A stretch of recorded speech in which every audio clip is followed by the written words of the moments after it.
Assalamualaikum. Hai baking and cooking lovers. Di video kali ini aku akan membuat kue lumpur labu kuning. Buat teman-teman yang penasaran apa aja sih bahan-bahannya dan bagaimana juga sih cara buatnya, ikutin terus videonya sampai habis ya. Bismillah. Pertama-tama ini sudah aku siapkan panci. Selanjutnya akan aku masukkan 500 ml santan. Ini santan dari setengah butir kelapa ya teman-teman. Lalu ada 2 lembar daun pandan yang sudah saya simpulkan.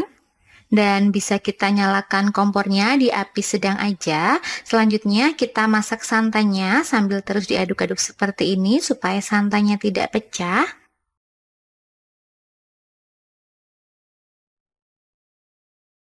Nah, seperti ini aja cukup ya teman-teman. Pinggirannya cukup sampai mendidih seperti ini aja. Selanjutnya bisa kita matikan kompornya. Dan santannya ini kita diamkan dulu di suhu ruang sampai hangat. Selanjutnya bisa kita sisihkan. Dan ini sudah aku siapkan chopper. Kalau teman-teman tidak punya chopper seperti ini, teman-teman bisa gunakan blender aja, nggak masalah. Selanjutnya ini akan aku masukkan 500 gram labu kuning kukus. Ini berat setelah dikupas ya teman-teman. Dan labu kuningnya kita masukkan ke dalam chopper. Kita masukkan santan yang sudah kita masak tadi. Ini santannya masih dalam keadaan hangat ya. Dan kita masukkan juga 1 saset kental manis putih, mereknya bebas. Kemudian ini akan saya chopper sampai halus.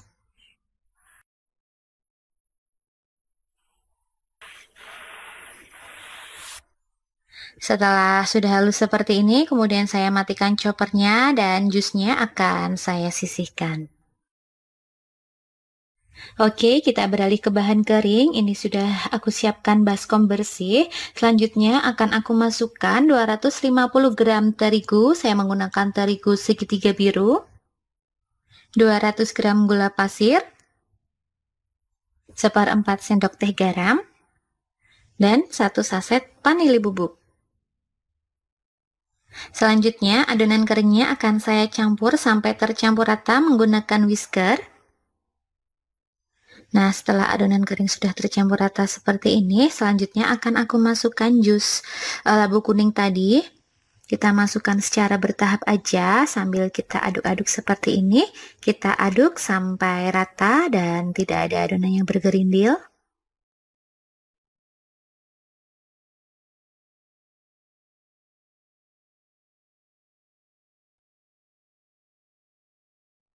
Nah, setelah jus labu kuning santan sudah masuk semua, kita lanjut mengaduknya seperti ini sampai benar-benar tercampur rata, licin, dan tidak ada adonan tepung yang bergerindil.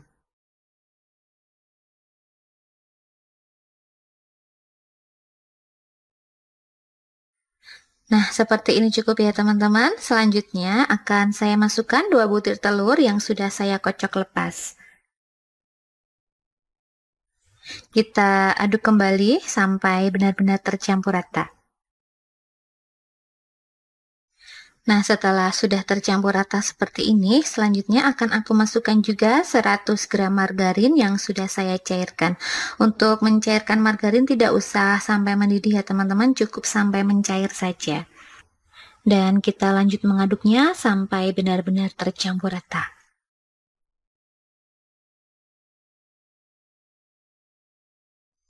Jika sudah tercampur rata dan adonan licin seperti ini, selanjutnya ini siap untuk kita masak. Nah, ini sudah aku siapkan sarangan bekas. Ini wajib ya teman-teman supaya nanti kue lumpur kita tidak cepat gosong. Sudah aku siapkan juga cetakan. Ini cetakan khusus kue lumpur. Ini cetakannya juga sudah saya oles menggunakan margarin secara merata. Langkah selanjutnya bisa kita nyalakan kompor di api sedang cenderung kecil aja. Kita panaskan cetakannya sampai benar-benar panas.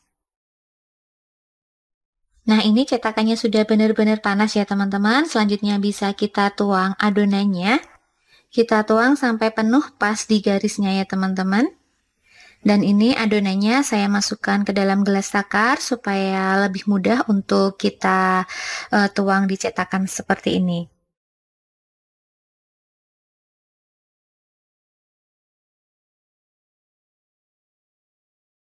Setelah adonan sudah kita tuang di atas cetakan seperti ini, selanjutnya ini kita tutup, kita masak sampai setengah matang. Nah, seperti ini cukup. Ini kue lumpur labu kuning kita sudah setengah matang seperti ini. Lalu akan saya kasih topping. Di sini saya menggunakan topping kismis ya teman-teman. Kalau teman-teman tidak suka kismis, boleh ganti dengan keju juga nggak masalah, sesuai dengan selera.